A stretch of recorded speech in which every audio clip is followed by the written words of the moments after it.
ಅದು ನನಗೆ ಗೊತ್ತಿಲ್ಲ. ಅವರೆಲ್ಲ ಮಂತ್ರಿ ಯಾಕೆ ಓಡಾಡ್ತಾ ಇದ್ದಾರೆ. ಅಲ್ಲ, ಅದ್ರ ಜೊತೆಗೆ ತಾವು ಕೂಡ ಸಿಎಂ ಆಗ್ಬೇಕಂತ ನೋಡ್ತೀರಾ ಸರ್? ನನಗೆ ಗೊತ್ತಿಲ್ಲ. ಹೈಕಮಾಂಡ್ ಭೇಟಿ ಮಾಡುವಂತ ನಾನು ಅವ್ರು ಯಾರಿಗೂ ಫೋನು ಮಾಡಿಲ್ಲ, ನಾನು ಯಾರಿಗೂ ಕರೆದಿಲ್ಲ, ನಾನು ಮಾತಾಡಿಲ್ಲ. ನಾನು ಯಾಕೆ ಹೋದ್ರಿ ಅಂತಾನು ನಾನು ಕೇಳಕ್ ಹೋಗ್ತಾ ಇಲ್ಲ. ನನಗೆ ಅವಶ್ಯಕತೆ ಸರ್. ಆತ್ಮವಿಶ್ವಾಸಕ್ಕೆ ಎಲ್ಲರೂ ನಡ್ಕೋತಾರೆ ಎನ್ನುವಂತ ವಿಶ್ವಾಸ ಇದೆಯಾ ಸರ್? ಏನೇಳಿ ನಾನು ಯಾಕೆ ಅದನ್ನ ಮಾತಾಡಕ್ ಹೋಗ್ಲಿ? ನೀವೆಲ್ಲ ಏನೇನೋ ಬರ್ದಿದ್ದೀರಿ ಸರ್. ಬಸವರಾಜ ರಾಜರೆಡ್ಡಿ ಹೇಳಿ ಲಿಂಗಾಯತ ಸಮುದಾಯ ಸಂಪೂರ್ಣ ಬೆಂಬಲ ಸಿದ್ದರಾಮಯ್ಯ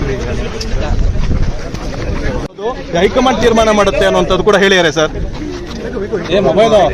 ನಾನು ಸದಾನಂದಗೌಡರಾಗಲಿ, ರಾಯರೆಡ್ಡಿದಾಗಲಿ, ಇನ್ನೊಬ್ಬರಾಗಲಿ ನಾನು ಯಾರಿಗೂ ರಿಪ್ಲೈ ಮಾಡೋಕ್ಕೆ ತಯಾರಿಲ್ಲ.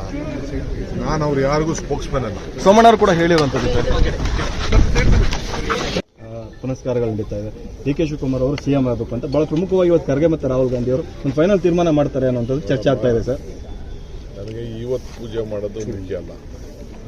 ನಾನು ಜೈಲಿಗೆ ಹೋದಾಗ ನನ್ನ ತಾಯಂದಿರು, ಇಡೀ ರಾಜ್ಯದಲ್ಲಿ ತಾಯಂದಿರು, ಯುವಕರು, ಹಿರಿಯರು, ದೇವಸ್ಥಾನದ ಅರ್ಚಕರು ಎಲ್ಲ ಕೂಡ ನಾನು ಜೈಲಿನಿಂದ ಯಾವತ್ತೀಚೆ ಬರ್ತೀನಂತ ಅವತ್ತು ದುಡಿದಂಥ ಶ್ರಮ ಪಟ್ಟಿದೆಯಲ್ಲ, ಅದನ್ನು ನಾನು ಮರೀಲಿಕ್ಕೆ ಸಾಧ್ಯ ಇಲ್ಲ. ಇದು ಮುಖ್ಯ ಅಲ್ಲ.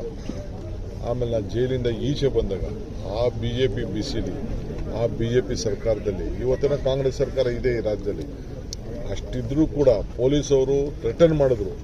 ರಕ್ಷಣಾ ವೇದಿಕೆ ಧಾರಣೆಗೊಳಕ್ಕೆ ಹೋಗಿ ಅವ್ನು ಭಾಸ್ಕರ್ ಅವ್ರು ಥ್ರೆಟನ್ ಮಾಡ್ತಾನೆ, ನೀವು ಮಾಡಬೇಡ ಅಂತ. ಬೇರೆಯವರು ಮಾಡ್ತಾರೆ. ಚೀಫ್ ಮಿನಿಸ್ಟ್ರು ಆಗಿ ನನ್ನ ಜೊತೆಲಿದ್ದಂಥ ಕುಮಾರಸ್ವಾಮಿ ಚನ್ನಪಟ್ಟಣದಲ್ಲಿ ಅವರು ಸ್ಟೇಟ್ಮೆಂಟ್ ಮಾಡ್ತಾರೆ, ಬೇರೆಯವ್ರನ್ನ ಸ್ಟೇಟ್ಮೆಂಟ್ ಮಾಡ್ತಾರೆ. ಕೆಲವು ಸ್ವಾಮಿಗಳು ಬರಲೇ ಇಲ್ಲ, ಕೆಲವು ಸ್ವಾಮಿಗಳು ಬಂದರು. ಭಾಳ ಜನ ಎಲ್ಲ ಬಂದು, ಬೇರೆ ಎಲ್ಲ ಬಂದು ಮನೆಗಳಿಗೆ ಬಂದು ನನ್ನ ಮನೇಲಿ ನನ್ನ ವೈಫ್ ಹತ್ರ, ನನ್ನ ಮಕ್ಕಳ ಹತ್ರ ಎಲ್ಲ ಮಾತಾಡ್ಕೊಂಡು ಹೋಗಿದ್ದೆಲ್ಲ ಇದೆ. ಅವತ್ತೆಲ್ಲ ಪೂಜೆ ಮಾಡ್ಕೊಂಡು ಅರ್ಕೆ ಇನ್ನೂ ನಾನು ತೀರ್ಸೋಕ್ಕಾಗ್ತಾಯಿಲ್ಲ. ಎಷ್ಟೋ ಅರ್ಕೆಗಳು ಅವತ್ತು ಮುಖ್ಯ. ಇವತ್ತು ಬಿಡಿ, ಇವತ್ತೇನೋ ನಾನು ಡೆಪ್ಯೂಟಿ CM ಆಗಿದ್ದೀನಿ, ಪಕ್ಷದ ಅಧ್ಯಕ್ಷ ಇದ್ದೀನಿ, ಬೇರೆ ವಿಚಾರ.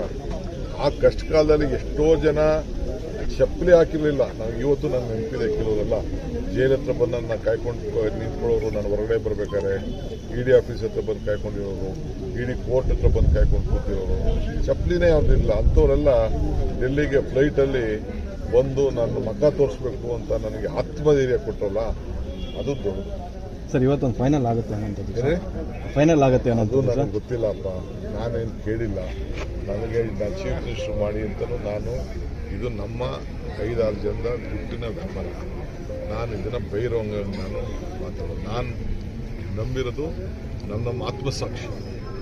ನಮ್ಮ ಆತ್ಮಸಾಕ್ಷಿಗೆ ನಾವೆಲ್ಲ ಕೆಲಸ ಮಾಡಬೇಕು. ನನಗೆ ಪಕ್ಷಕ್ಕೆ ಯಾವ